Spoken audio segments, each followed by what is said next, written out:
awal kisah, kita akan diperlihatkan dengan seorang laki-laki yang bernama Samir yang sedang menanyakan sesuatu kepada pacarnya yang bernama Madu. Tapi alih-alih menjawab pertanyaan Samir, Madu justru memutuskan untuk menghindari Samir.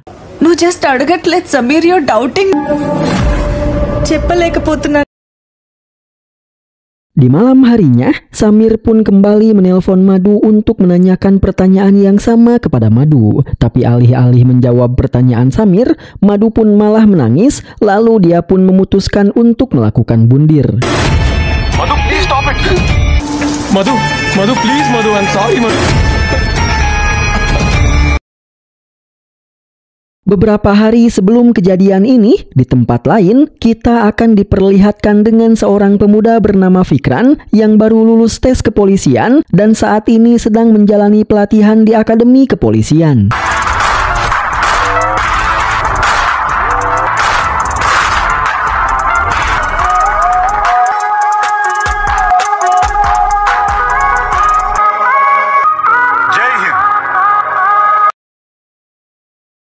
Singkat cerita, Fikran pun akhirnya telah menyelesaikan pelatihannya dan Fikran berhasil lulus dari Akademi Kepolisian dengan nilai yang paling tinggi. Vikrant for the Prime Minister's baton. Sehingga Fikran pun diberikan sebuah penghargaan dan langsung ditugaskan untuk menjadi kepala polisi di salah satu kantor polisi di Hyderabad. Yang setelah resmi menjadi seorang polisi, Fikran pun menjelma menjadi polisi yang baik hati, suka membela kebenaran, menegakkan keadilan, pro kepada rakyat, dan selalu memberantas kejahatan. Sehingga Fikran menjelma menjadi polisi yang banyak dikagumi oleh para masyarakat.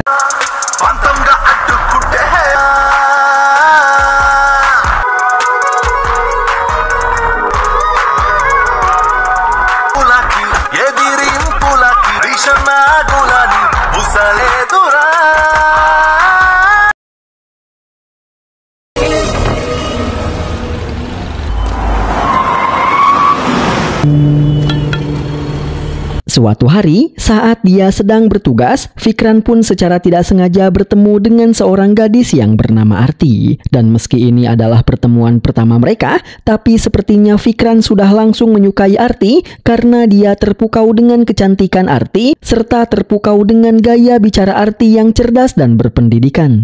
It's okay. Sir, Good morning, sir. Sir, IPS ki meer correct cut out. Sesampainya di kantor polisi, Fikran pun mendapatkan sebuah laporan bahwa di kota ini seluruh warga sedang dihebohkan dengan sebuah kasus perampokan. Karena sejak beberapa bulan terakhir telah ada beberapa kasus perampokan. Dan tadi malam kasus perampokan tersebut kembali terjadi di salah satu rumah di kota ini. Oleh karena itu, Fikran bersama para bawahannya pun segera pergi ke rumah yang dirampok untuk melakukan investigasi.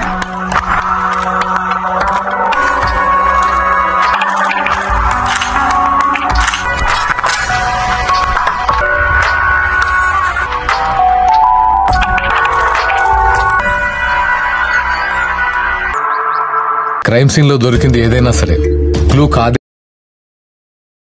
Di malam harinya, ketika Fikran dan para polisi lainnya sedang mendapatkan tugas untuk menjadi tim keamanan di sebuah acara, alangkah bahagianya Fikran karena di dalam acara tersebut juga ada Arti yang menjadi tim penari untuk memeriahkan acara tersebut.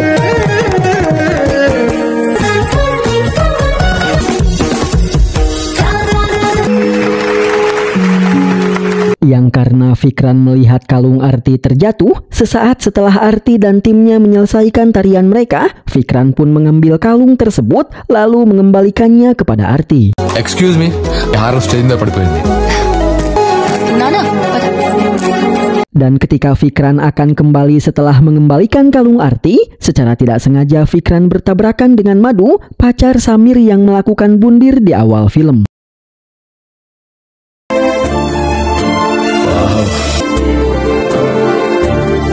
సాధించావు.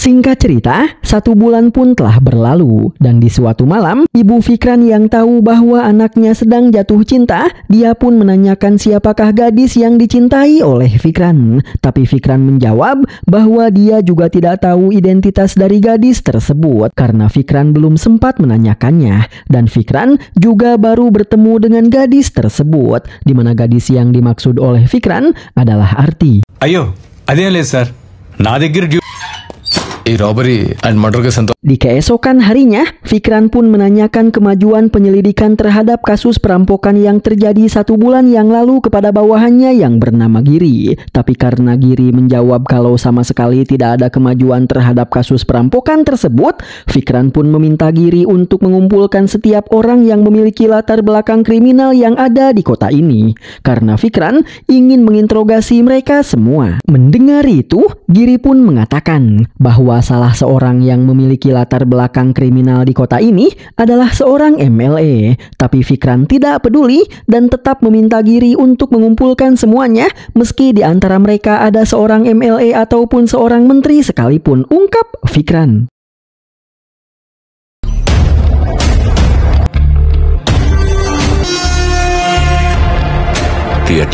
Di keesokan harinya, MLA dan para anak buahnya pun telah datang ke kantor polisi untuk memenuhi undangan dari Fikran. Tapi alih-alih datang dengan cara yang baik, di sini si Pak MLA pun malah datang dengan cara yang kasar dan bermaksud untuk menghajar Fikran karena dia telah berani macam-macam kepadanya dengan ingin menginterogasi dirinya. Sehingga si MLA pun meminta Fikran untuk segera datang ke kantor agar dia bisa segera memberikan pelajaran kepada Fikran.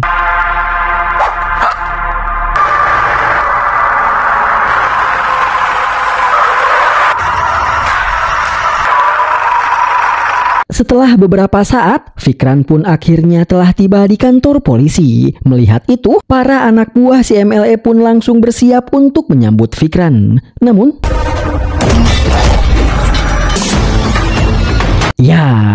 Fikran pun langsung meladeni tantangan dari si MLA dan para anak buahnya dengan menunjukkan kekuatan dan kebarbarannya di hadapan si MLA dan para anak buahnya. Oleh karena itu, maka gerbukan pun terjadi.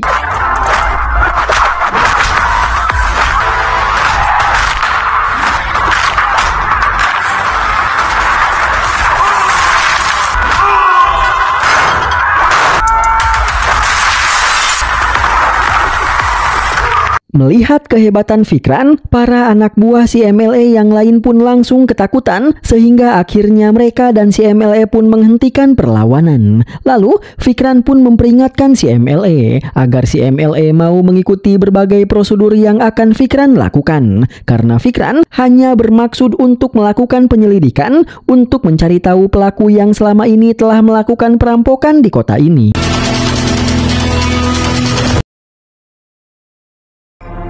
Listen to me. It's not your fault. Don't worry, Samir. Ven tappu cheyaledu. Di malam harinya, Fikran pun melihat ibunya yang merupakan seorang psikolog sedang melakukan panggilan telepon dengan salah satu pasiennya yang bernama Samir. Di mana setelah menyelesaikan teleponnya, ibunya pun menjelaskan bahwa Samir mengalami sedikit depresi karena dia merasa bersalah atas kematian pacarnya. Di mana Samir merasa bahwa dialah yang menyebabkan pacarnya melakukan bundir. Mendengar itu, Fikran yang merasa bahwa ada bau-bau perbuatan kriminal di dalam masalah yang sedang menimpa Samir, Fikran pun meminta ibunya agar mempertemukan Fikran dengan Samir. But you're not doing that. May I come in, doctor? Listen. Oh, hello sir.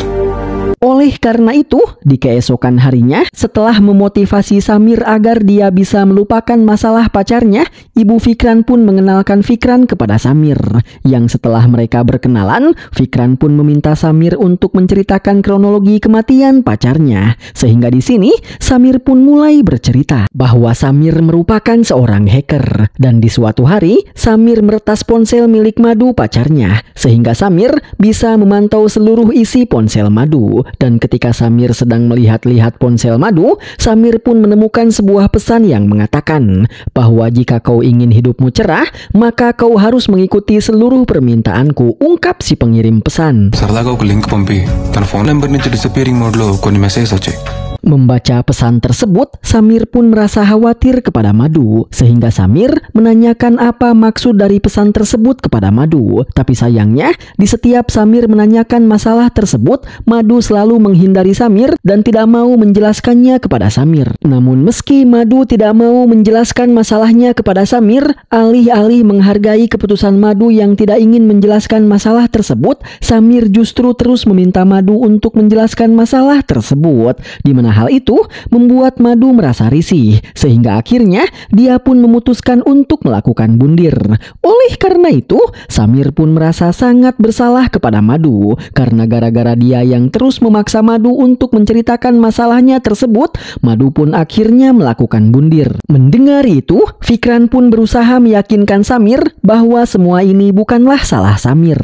Jadi, Samir tidak usah terlalu merasa bersalah sampai-sampai dia mengalami depresi. Di mana dengan motivasi dari Fikran, Samir pun akhirnya mau belajar melupakan masalah Madu dan mau belajar untuk bisa bangkit kembali dari keterpurukan yang saat ini sedang dialaminya. Yang karena Fikran melihat kejujuran dan kebaikan di dalam diri Samir, karena Fikran melihat kehebatan skill hacker Samir, Fikran pun mengajak Samir untuk bekerja sebagai tim cyber di kantor polisinya. Sir. Samir. Karena Samir setuju untuk bekerja kepada Fikran, Fikran pun langsung mengajak Samir ke kantornya, lalu memberikan daftar orang-orang dengan latar belakang kriminal yang ada di kota ini. Dan Fikran meminta Samir untuk meretas seluruh ponsel mereka, meretas CCTV yang ada di tempat mereka, dan lain sebagainya. Sehingga dengan begitu, maka Fikran akan bisa melihat seluruh aktivitas terkini dari orang-orang tersebut, di mana Fikran bermaksud untuk mencari tahu siapakah pelaku perampokan yang selama ini selalu melakukan perampokan di kotanya ini.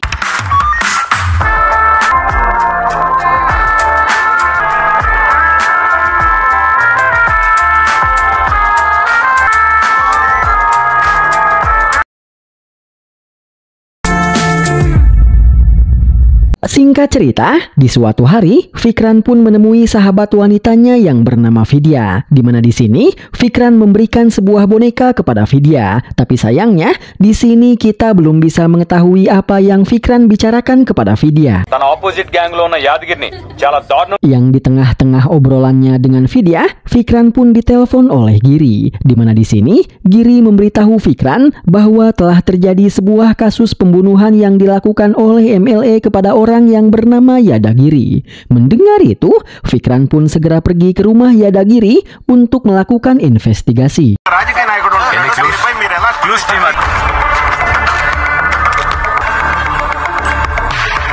జరిగితే నెట్వర్క్ ఏం చేశారు? ఇంట్లో వాళ్ళు ఊరెళ్ళారు sir. And gang ఇటువైపు వెళ్ళడం కొంతమంది చూశారంట సార్. ఇన్వెస్టిగేషన్ చేయకుండా మీరు మాత్రం రాంగ్ న్యూస్ అంత confident.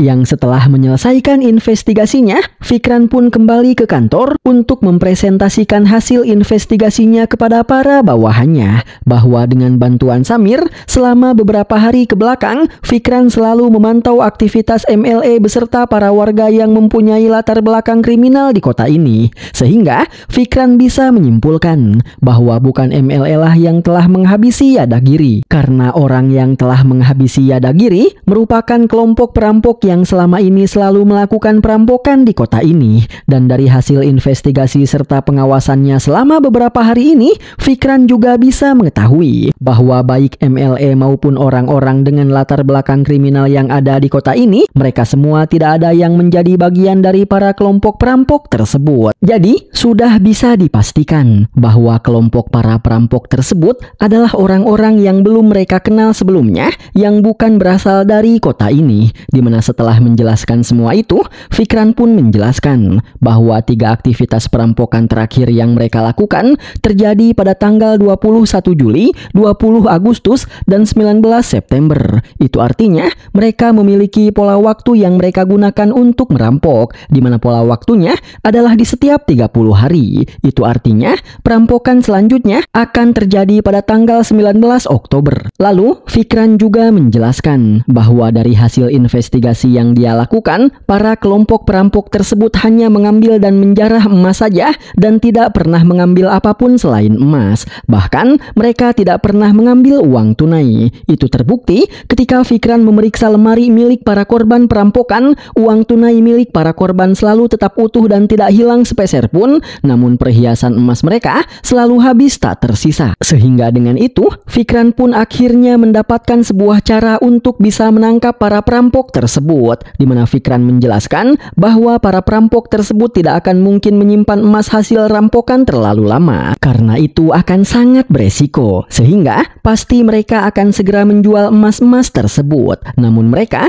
tidak mungkin menjualnya ke toko emas karena itu terlalu beresiko, sehingga satu-satunya tempat untuk mereka menjual emas-emas tersebut adalah kepada para pedagang gelap. Oleh karena itu, di sini Fikran pun memerintahkan para bawahannya untuk mencari para pedagang perhiasan gelap atau ilegal atau tidak resmi yang ada di kota ini. కొనే వాళ్ళందరి ఇన్ఫర్మేషన్ ఇవ్వాల్సిన బాధ్యత మీది. మీరు మారారని ప్రూవ్ చేసుకోవడానికి ఇదే మంచి అవకాశం.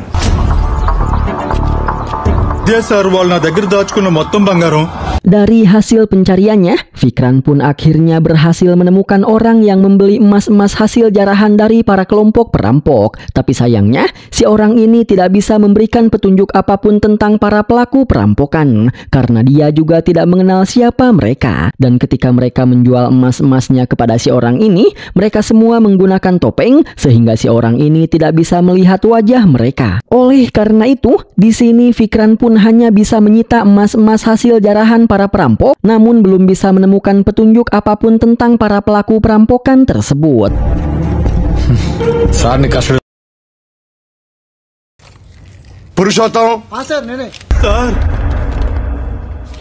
Fikran pun membawa emas-emas tersebut ke kantornya, lalu membereskan emas-emas tersebut. Dan alangkah terkejutnya Fikran, karena di antara emas-emas tersebut, Fikran menemukan emas milik Arti yang tempo hari sempat terjatuh di saat Arti sedang menari.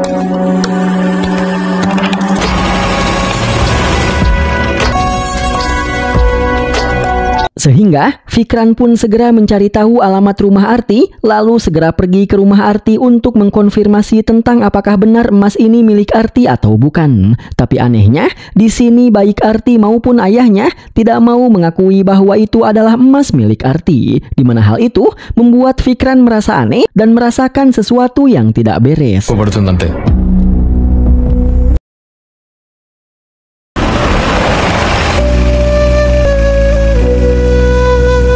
Namun ketika Fikran pulang di malam harinya, ayah Arti yang bernama Ramakrishna sudah menunggu Fikran di depan rumahnya.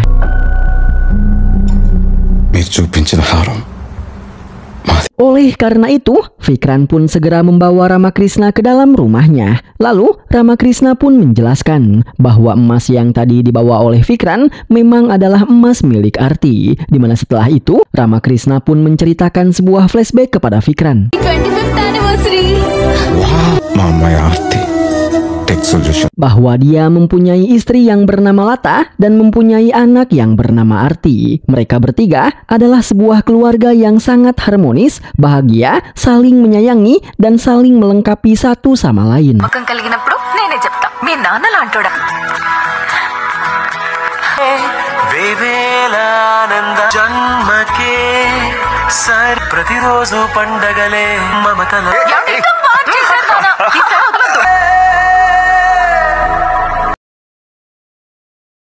Namun di suatu malam, ketika Ramakrishna dan keluarganya selesai makan malam, ketika Arti pergi ke kamarnya karena ada pertemuan pekerjaan dengan atasannya di kantor, tiba-tiba ada yang mengetuk pintu rumahnya. Dan ketika Ramakrishna membuka pintu rumahnya, tiba-tiba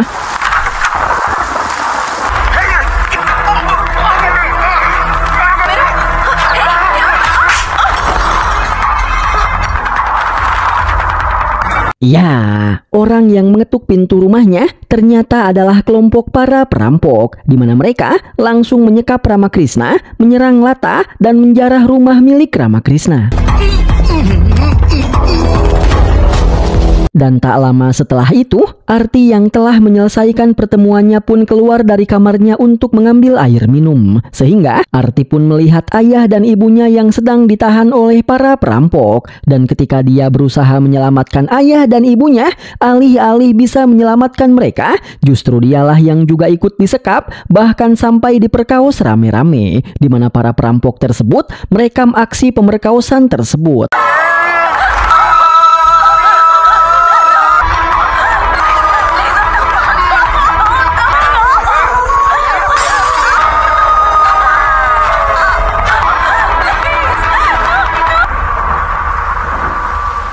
Dan begitulah cerita tentang keluarga Ramakrishna, di mana setelah kejadian tersebut, keluarga Ramakrishna yang tadinya merupakan keluarga ceria yang bahagia pun berubah menjadi para pemurung. Karena setelah kejadian tersebut, tidak ada canda tawa lagi di antara mereka, dan hanya ada luka serta kesedihan yang sangat mendalam. Di mana karena tidak bisa menerima kenyataan tersebut, Lata pun akhirnya memutuskan untuk mengakhiri hidupnya dengan mengkonsumsi racun.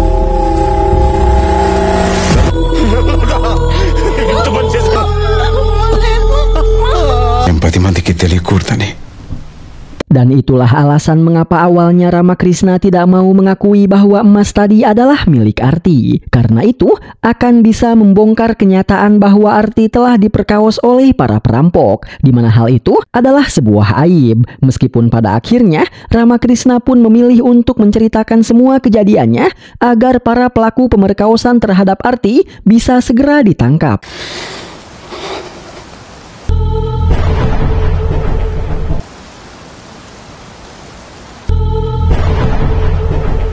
Mendengar cerita tersebut, Fikran serta ibunya pun merasa sangat simpati dengan kejadian yang menimpa Ramakrishna dan keluarganya. Terlebih Fikran yang mencintai Arti, dia merasa sangat bersedih dan terpukul dengan apa yang dialami oleh Arti. Dan ketika Ramakrishna sudah pergi, ibunya pun bertanya kepada Fikran tentang mengapa Fikran begitu sangat emosional mendengar cerita Ramakrishna. Dan Fikran menjelaskan bahwa semua itu dikarenakan karena putri Ramakrishna yang bernama Arti adalah gadis yang dia cintai yang sebelumnya sempat Fikran ceritakan kepada ibunya. Mendengar itu, sontak ibunya pun merasa sangat terkejut.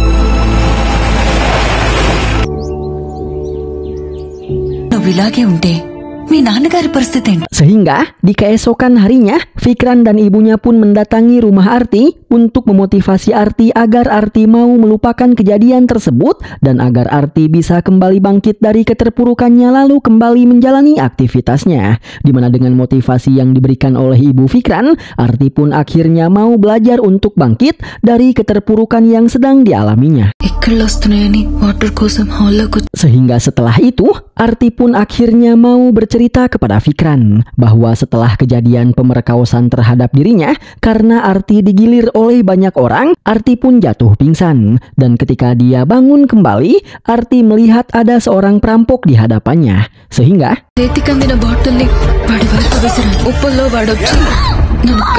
Arti yang marah pun mengambil sebuah botol dan melempar dahi sebelah kiri salah seorang perampok dengan botol tersebut. Dimana karena hal itu, si perampok pun marah sehingga dia menendang perut Arti yang membuat Arti kembali pingsan.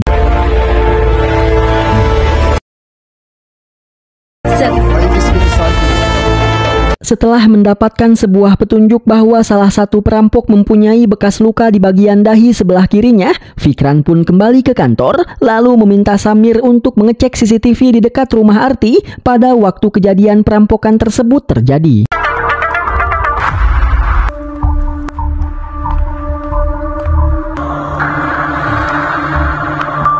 Camp 14.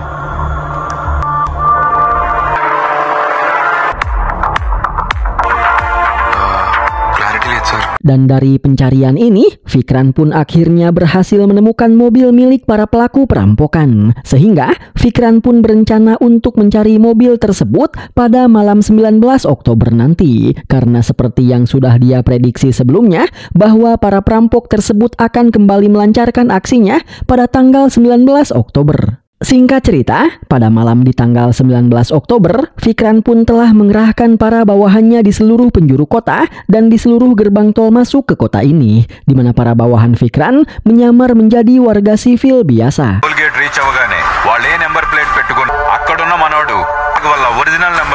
అవుతుంది. ఆ వెహికల్ కి GPS tracker పెడతాడు. Dan setelah beberapa jam menunggu, salah satu bawahan Fikran pun akhirnya berhasil menemukan mobil dengan ciri-ciri yang sudah dijelaskan oleh Fikran. Sehingga si orang ini pun segera memasang GPS di mobil ini, lalu menelpon Fikran dan yang lainnya untuk mengatakan bahwa dia berhasil menemukan mobil milik para perampok. Mendengar itu, Fikran dan yang lainnya pun segera meluncur untuk mengepung dan menangkap para perampok tersebut.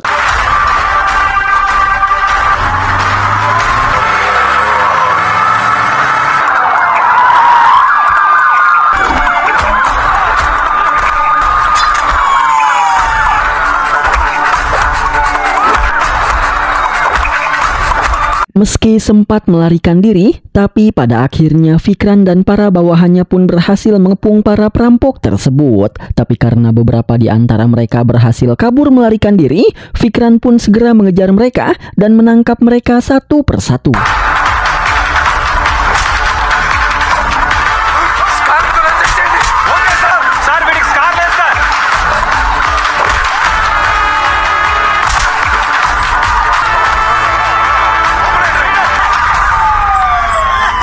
Fikran pun akhirnya berhasil menangkap mereka semua. Namun ketika dia menemukan orang dengan luka di dahi kirinya, alih-alih langsung menangkapnya, Fikran yang marah karena si orang ini telah menendang dan menyakiti Arti, dia pun menghajar si orang ini terlebih dahulu.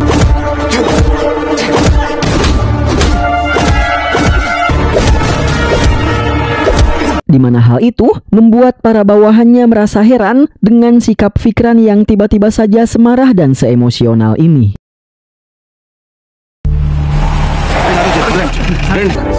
Morning sir. Morning అండి. ఏ ఫ్లోర్ లో?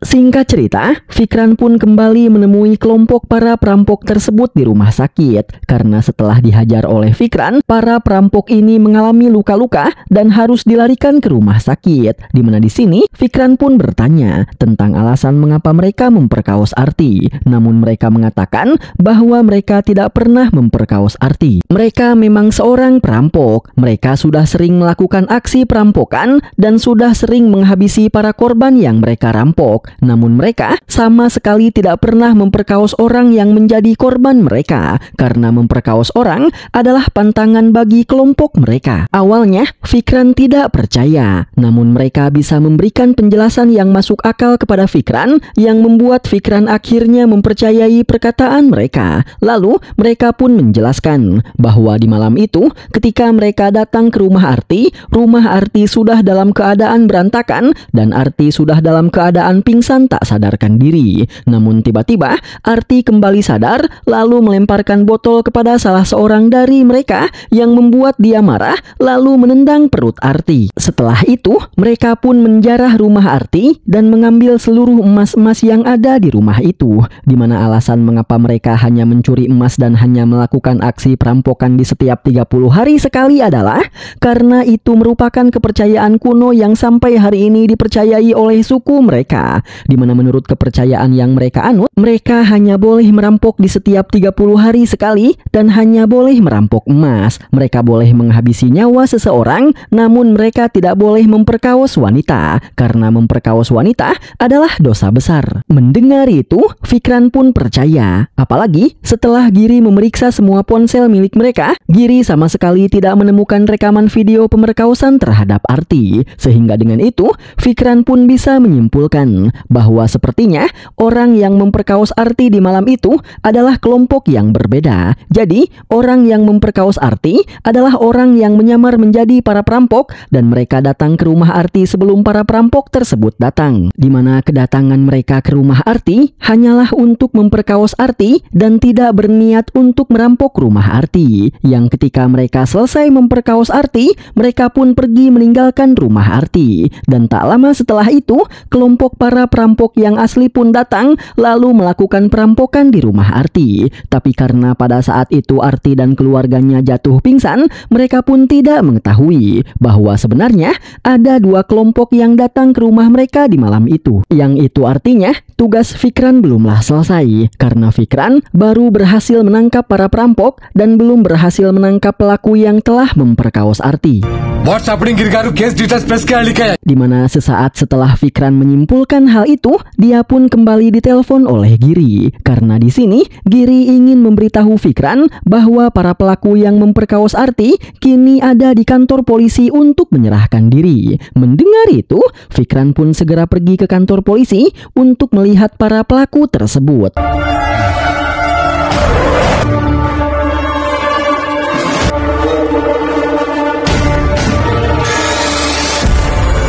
Namun ketika dia melihat para pelaku tersebut, Fikran pun menyadari bahwa anak-anak yang masih di bawah umur ini bukanlah pelaku yang sebenarnya, di mana Fikran yakin bahwa mereka pasti sudah dibayar oleh si pelaku yang sebenarnya agar mereka mau mengakui bahwa merekalah orang yang telah memperkaos Arti. Oleh karena itu, Fikran pun langsung membawa mereka semua ke sebuah rumah untuk membujuk mereka agar mereka menceritakan yang sebenarnya, di mana setelah sekian lama dibujuk, mereka pun akhirnya mau mengaku dan mau menceritakan yang sebenarnya, bahwa memang benar kalau bukan merekalah yang telah memperkaos Arti, karena mereka hanya dibayar oleh seseorang untuk mengaku bahwa mereka telah memperkaos Arti, di mana orang yang telah membayar mereka bernama Shakil Bhai. Dia bernama Syakil, tapi sayangnya anak-anak ini juga tidak tahu siapa itu Syakil dan seperti apa rupanya, karena mereka tidak pernah bertemu dengan Syakil. Jadi mereka ini merupakan para buruh di suatu pasar, dan di suatu hari anak buah Syakil yang bernama Ucen datang menghampiri mereka lalu menyuruh mereka untuk mengaku bahwa merekalah pelaku yang telah memperkaos Arti. Dan Ucen memberikan uang yang sangat besar, bahkan juga memberikan sebuah toko di pasar tersebut sebagai bayaran untuk para anak-anak ini, di mana karena bayaran tersebut mereka pun mau menerima perintah dari Syakil. ఉంచుకోండి ఈ రోజు నుంచి షాప్ మీదే. Mendengar itu, Fikran pun segera memerintahkan para bawahannya untuk pergi ke pasar tempat anak-anak ini bekerja guna menyelidiki keberadaan Syakil.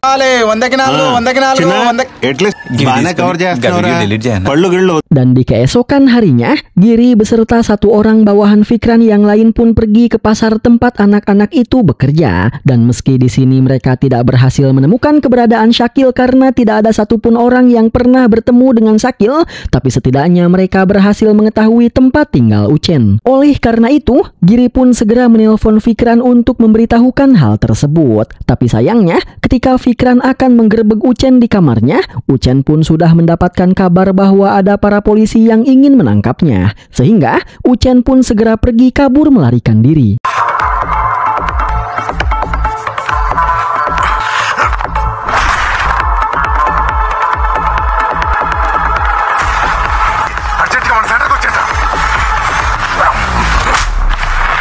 Tapi untungnya, Fikran berhasil bergerak cepat dan berhasil menangkap Ucen. Namun Ucen tidak diam begitu saja dan mencoba untuk melakukan perlawanan.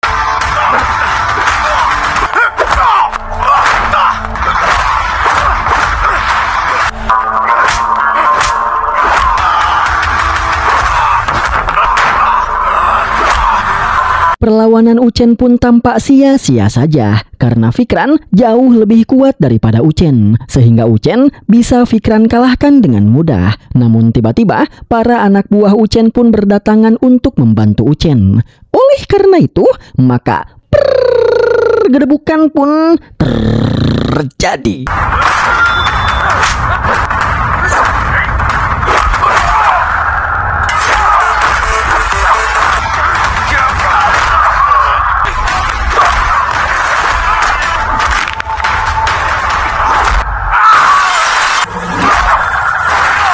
Fikran pun berhasil mengalahkan mereka semua, sehingga akhirnya Fikran pun bisa menangkap Ucen, lalu meminta Ucen untuk mengatakan di mana keberadaan Syakil. Yang karena Ucen tidak punya pilihan lain, dia pun akhirnya bersedia untuk membawa Fikran ke tempat di mana Syakil berada.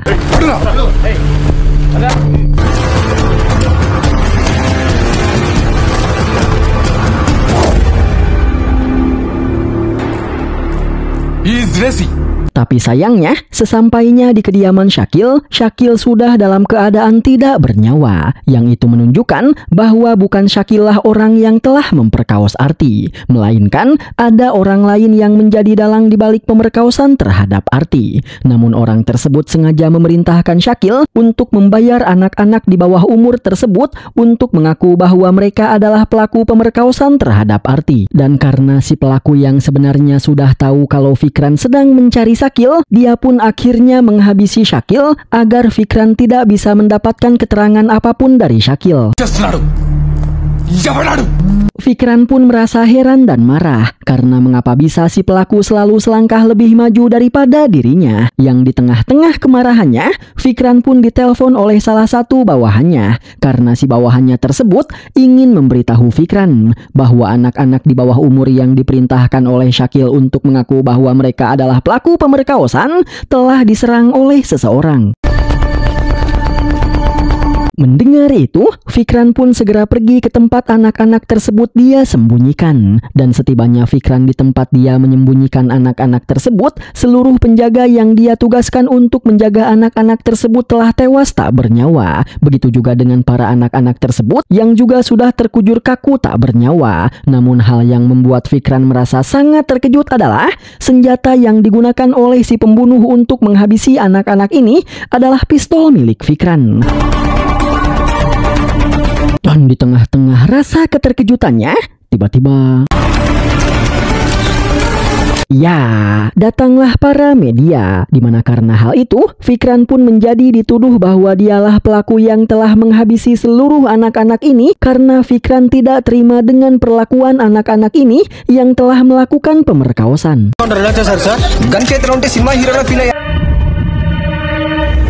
Oleh karena itu, Fikran pun dipanggil oleh sebuah komite yang bernama Komite NHRC untuk disidang. Yang jika seandainya Fikran terbukti bahwa dialah orang yang telah menghabisi anak-anak tersebut, maka Fikran akan dipecat dari kepolisian. Tapi di sini, Fikran pun mencoba menjelaskan kepada para petugas dari Komite NHRC bahwa bukan dialah orang yang telah menghabisi anak-anak tersebut. Lalu, Fikran pun menjelaskan seluruh kronologi kejadiannya. Tapi di sini, para Komite NHRC belum bisa mengambil keputusan apakah Fikran bersalah atau tidak, sehingga mereka memutuskan untuk melakukan penyelidikan terlebih dahulu. Sir మీరు అలా సైలెంట్ గా ఉంటే నాకు టైం ఎక్కువైపోతుంది. లోపల ఏం జరిగిందో చెప్పండి సార్ ప్లీజ్. నాకు అర్థం కాలేదు sir. Setelah keluar dari ruangan persidangan, Fikran pun berpikir tentang mengapa si pelaku pemerkosaan selalu bisa selangkah lebih maju daripada dirinya. Sampai akhirnya, dia pun berpikir bahwa mungkin ponselnya dan juga ponsel Giri telah diretas oleh si pelaku pemerkosaan. Oleh karena itu, dia pun meminta Samir untuk memeriksa ponselnya dan juga Giri. Right, sir. వాడు మీ ఇద్దరు phones hack చేశాడు. Yang setelah diperiksa, Samir pun mengatakan bahwa memang benar ponsel milik Fikran serta Giri telah diretas sejak 15 hari yang lalu. Mendengar itu, Fikran pun akhirnya mengerti dengan alasan mengapa si pelaku selalu bisa menebak rencananya. Oleh karena itu, di sini Fikran pun berniat membeli ponsel yang baru untuk dirinya dan juga Giri agar komunikasi mereka tidak terpantau oleh si pelaku. ఇప్పుడే సర్వ్ చేస్తాను. Singkat cerita, di malam harinya, Fikran pun datang ke rumah Ramakrishna untuk menjemput ibunya yang sedang melakukan terapi psikologi kepada Arti. Dan di sini, Arti serta Ramakrishna pun merasa sangat bersalah sekaligus kagum kepada Fikran. Karena saat ini, karir Fikran sebagai seorang polisi sedang terancam gara-gara Fikran memperjuangkan untuk menguak kasus pemerkosaan terhadap Arti. Okay Aarti, మేము బయలుదేరుతాం. Okay aunty. Smile then.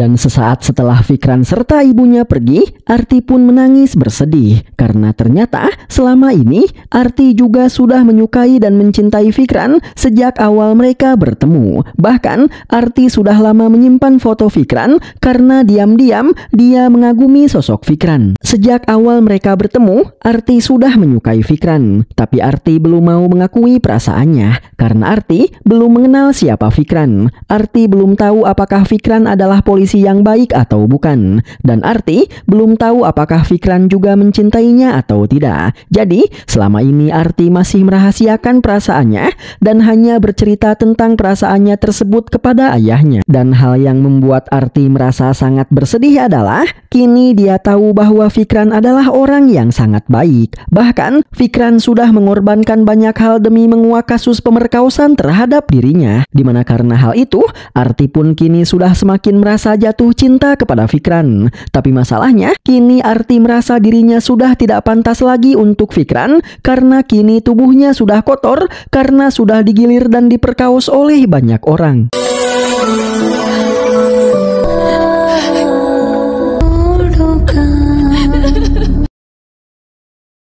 Di keesokan harinya, Fikran pun akhirnya mendapatkan sebuah petunjuk lain bahwa ternyata si pelaku pemerkosaan itu mempunyai sebuah hubungan dengan seorang profesor kimia yang bernama Hamid. Sir, Pollution Control Board Task Force member.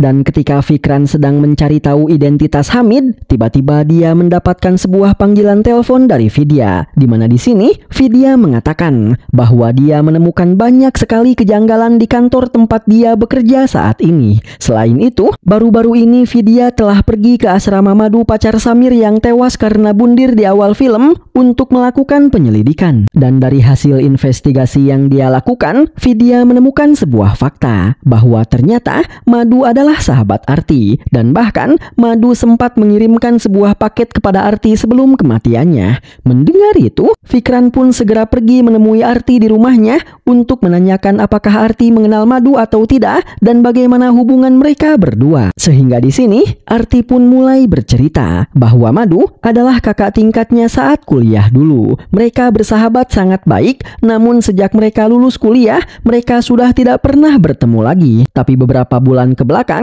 Madu sempat mengundangnya ke sebuah pertemuan. I'm good. How are you? ఏంటి special? Nothing much. Just casual get together. నిన్ను చూసి చాలా Madu mengundang Arti ke kantor tempat Madu bekerja, lalu memperkenalkan Arti kepada bos pemilik perusahaannya.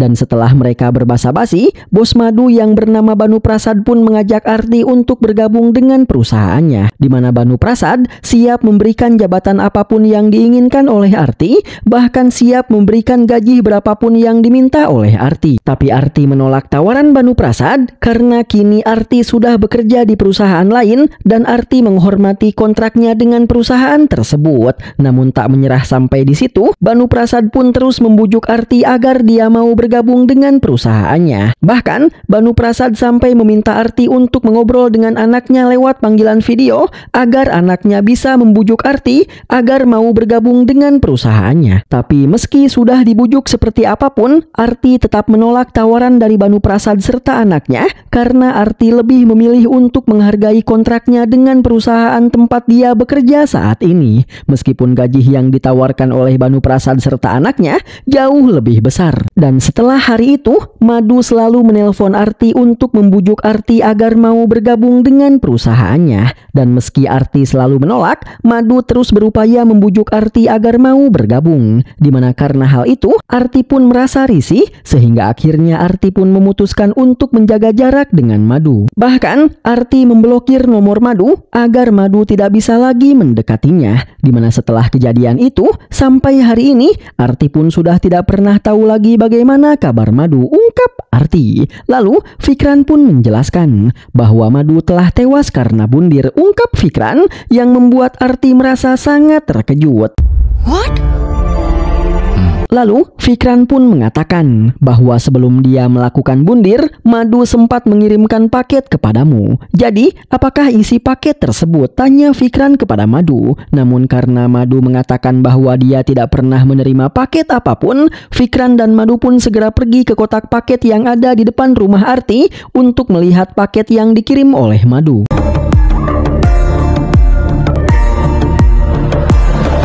Setelah menggeledah paket-paket tersebut, Fikran pun akhirnya menemukan paket yang dikirim oleh Madu, di mana ternyata isi paketnya adalah sebuah flash disk, yang mana di dalam flash disk tersebut ada sebuah rekaman video yang sengaja Madu buat sebelum kematiannya, di mana lewat video ini Madu pun mengucapkan permintaan maaf kepada Arti karena selalu memaksanya untuk bergabung dengan perusahaannya, di mana setelah itu Madu pun akhirnya menceritakan kronologi permasalahannya, alasan mengapa Madu selalu memaksa Arti untuk bergabung dengan perusahaannya. Today, I'm very excited. చాలా కష్టపడ్డాను. Semuanya berawal ketika Banu Prasad mengangkat anaknya yang bernama Falaba sebagai CEO baru di perusahaannya. MPhil Advanced Computer Science, Mr. Wallab will place our company in number 1 position. Come on board. Thank you, Dad. Yang setelah Falaba menyelesaikan pidatonya, Banu Prasad pun mengumumkan karyawan terbaik di perusahaannya, di mana kali ini karyawan terbaik jatuh kepada Madu.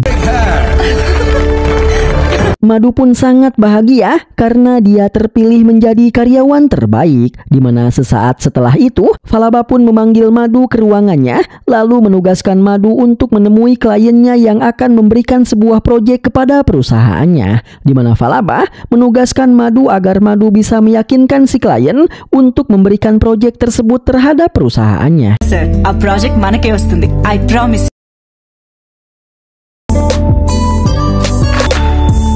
Madu pun dengan penuh percaya diri mempersiapkan presentasinya, lalu datang menemui si klien di kamar hotelnya untuk mempresentasikan rencananya guna meyakinkan si klien agar mau memberikan proyeknya ke perusahaan tempat Madu bekerja. Namun ketika Madu sedang presentasi, si klien malah berbuat tidak senonoh kepada Madu yang membuat Madu marah, lalu pergi meninggalkan si klien. Tapi belum jauh Madu pergi, Falaba pun menelpon Madu dan menyuruh Madu untuk kembali ke kamar si klien, di mana Falaba meminta Madu untuk menuruti apapun yang diminta oleh si klien agar si klien mau memberikan proyeknya, meskipun si klien meminta Madu untuk tidur bersamanya. Mendengar itu, sontak Madu pun marah dan tidak mau menuruti permintaan Falaba. Namun Falaba mengancam Madu bahwa dia akan menghabisi ayah Madu jika Madu tidak mau menuruti permintaannya, sehingga dengan sangat terpaksa Madu pun akhirnya kembali ke kamar si klien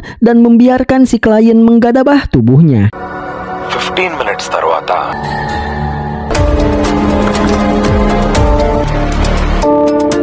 Di mana karena Madu memberikan apa yang si klien mau, si klien pun akhirnya mau memberikan proyeknya kepada perusahaan Falaba. Di mana karena hal itu, seluruh karyawan di perusahaan Falaba pun memberikan tepuk tangan yang meriah kepada Madu karena Madu telah berhasil meyakinkan si klien untuk memberikan proyeknya kepada perusahaan mereka. Namun meski begitu, Madu sama sekali tidak merasa bahagia, bahkan dia malah merasa sangat bersedih dan kecewa.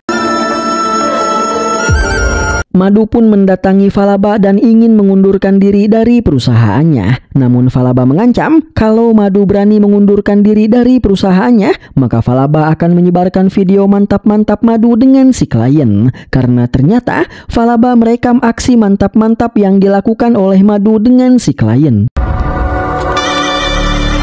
Melihat video tersebut, Madu pun akhirnya mengurungkan niatnya untuk mengundurkan diri dan tetap bertahan di kantor Falaba. Dan sejak hari itu, Falaba selalu mengancam Madu dengan video tersebut agar Madu mau melakukan apapun yang dia minta. Sehingga Madu pun selalu menuruti apapun perintah Falaba, bahkan ketika Falaba mengajak Madu untuk digilir bersama teman-temannya.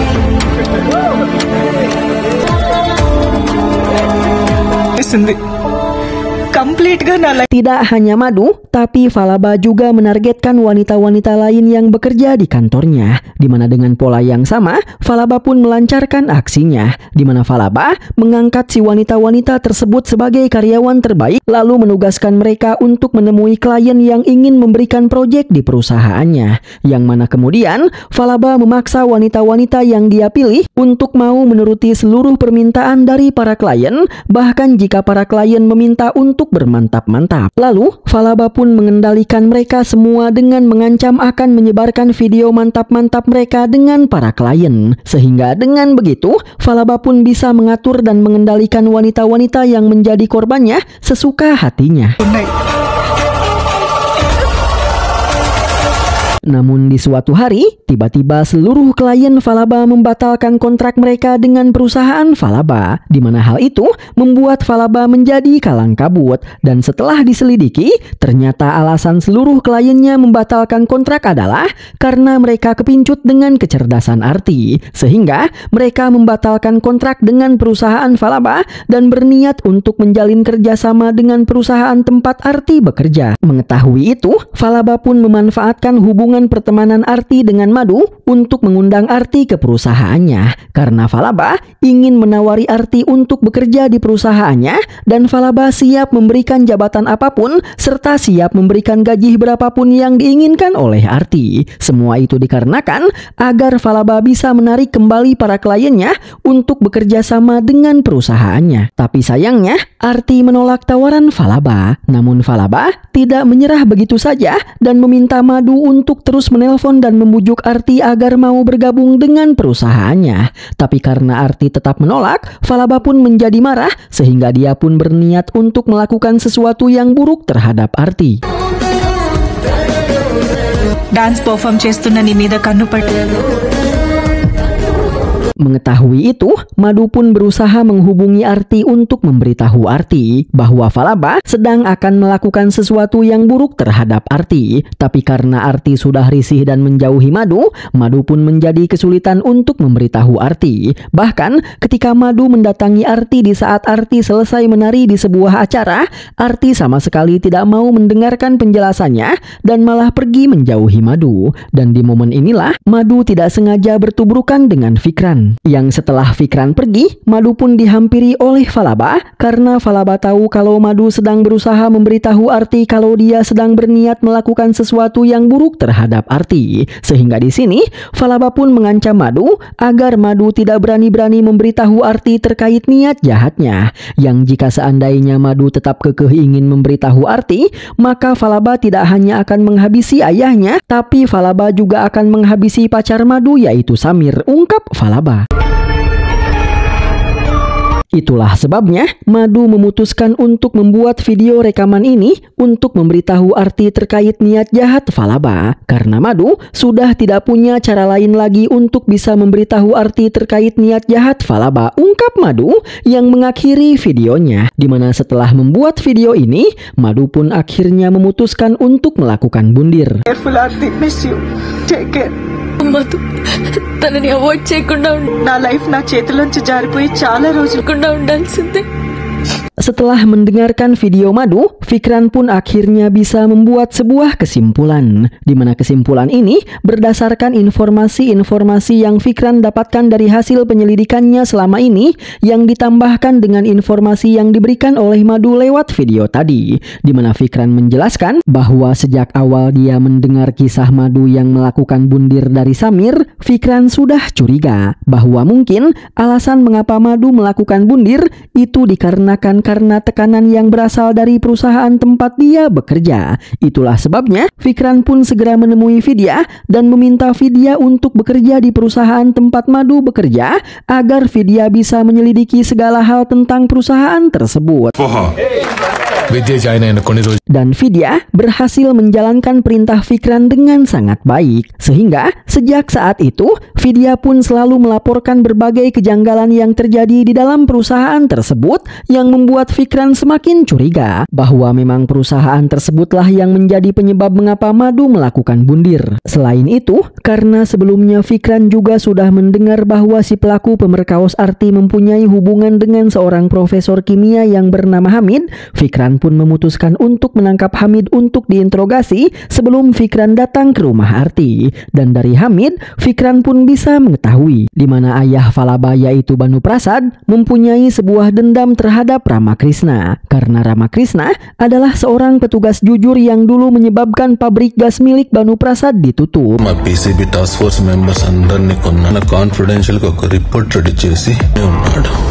Ramakrishna ఆ కేసుని మేనేజ్ చేయడానికి Di mana dari informasi-informasi tersebut, Fikran pun bisa menyimpulkan bahwa alasan mengapa Falaba datang dan memperkaos Arti di hadapan Ramakrishna adalah karena Falaba dendam terhadap Arti. Karena gara-gara Arti, dia kehilangan semua kliennya dan Arti selalu menolak ajakannya untuk bergabung dengan perusahaannya. Selain itu, Banu Prasad juga dendam terhadap Ramakrishna karena Ramakrishna telah membuat pabrik gasnya ditutup. Sehingga karena rasa dendam itulah, Falaba beserta para anak buahnya pun datang ke rumah Ramakrishna dan memperkaos Arti di depan Ramakrishna, di mana pemerkaosan itu Falaba lakukan untuk menghancurkan kehidupan keluarga Arti sebagai balasan karena Arti telah merebut seluruh kliennya dan sebagai balasan karena Ramakrishna telah menutup pabrik gas milik Banu Prasad. Namun agar Falaba tidak ketahuan bahwa sebenarnya dialah pelaku pemerkaosan terhadap Arti, Falaba pun menyamar menjadi kelompok para perampok yang sedang viral karena sering melakukan perampokan di kota ini. Sehingga dengan begitu, semua orang pun akan mengira bahwa kelompok para perampok itulah yang telah memperkaos Arti.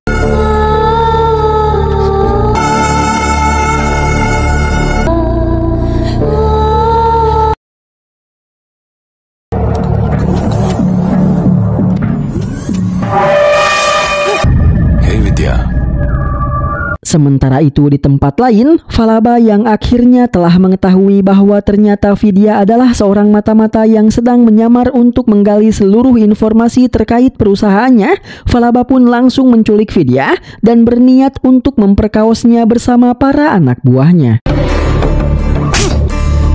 Tapi untunglah, bersamaan dengan itu, Fikran yang curiga bahwa mungkin Vidya sudah ketahuan oleh Falaba karena telepon Vidya tak kunjung aktif dan tak kunjung bisa dihubungi, Fikran pun meminta Samir untuk melacak GPS yang ada di boneka milik Vidya. Karena ternyata, boneka yang diberikan Fikran kepada Vidya di awal film, di dalamnya ada sebuah GPS. Dan Fikran sengaja memberikan boneka tersebut karena agar dia bisa melacak keberadaan Vidya jika seandainya suatu saat terjadi apa-apa kepada Vidya. Sehingga dengan itu, Fikran pun bisa melacak lokasi keberadaan Vidya meskipun ponselnya tidak bisa dihubungi dan meskipun saat ini Vidya sedang disekap oleh Falaba dan para anak buahnya. Oleh karena itu, Fikran pun segera berangkat ke lokasi Vidya untuk menyelamatkan Vidya dan untuk menghabisi Falaba yang menjadi dalang di balik pemerkosaan terhadap Arti. Di mana Fikran berangkat ke lokasi tersebut dengan membawa Arti karena Fikran ingin menghajar Falaba di depan mata Arti agar Arti merasa puas menyaksikan orang-orang yang telah memperkaosnya dihajar di hadapannya oleh Fikran. Yang ketika Fikran sedang dalam perjalanan menuju ke tempat Vidya, di tempatnya Vidya pun akhirnya bisa melepaskan ikatannya lalu kabur melarikan diri dari tempat ini. Dan tepat di saat Vidya akan kabur melarikan diri, Fikran bersama Arti pun akhirnya telah sampai di tempat ini. Sehingga dengan itu, Vidya pun bisa selamat dan Fikran akhirnya bisa berhadapan langsung dengan orang-orang yang telah memperkaos Arti. Oleh karena itu, maka pergedebukan pun terjadi.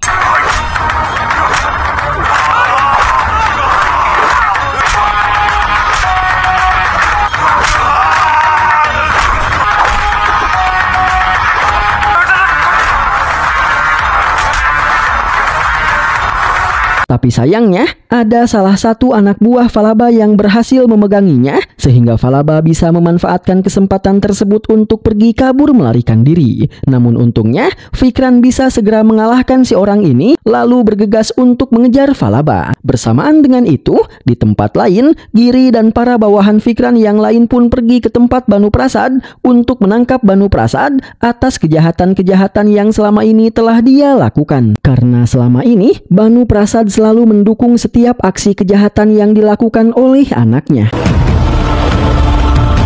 Kembali kepada Fikran yang akhirnya berhasil mengejar dan menemukan Falaba. Melihat itu, Falaba yang tidak punya pilihan lain pun mencoba untuk melawan Fikran.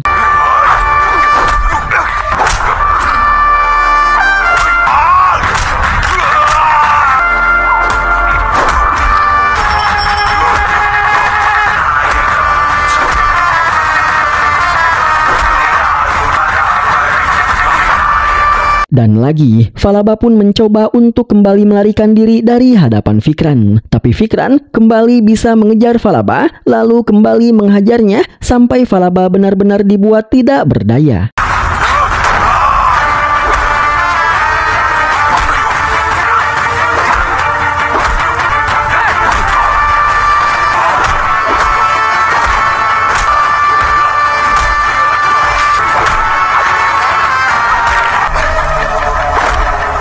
Setelah Falaba berhasil dibuat tidak berdaya, Fikran pun memberikan senjatanya kepada Arti dan meminta Arti untuk menghabisi Falaba agar Arti bisa membalaskan dendamnya terhadap Falaba yang telah merenggut kehormatannya serta telah menghancurkan kebahagiaan keluarganya.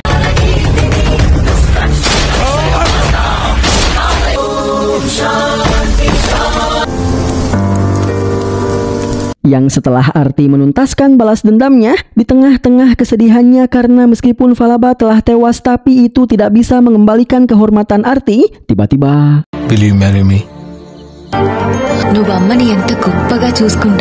Ya, Fikran pun melamar Arti dan mengajaknya untuk menikah, di mana hal itu sontak saja membuat Arti merasa sangat bahagia, sehingga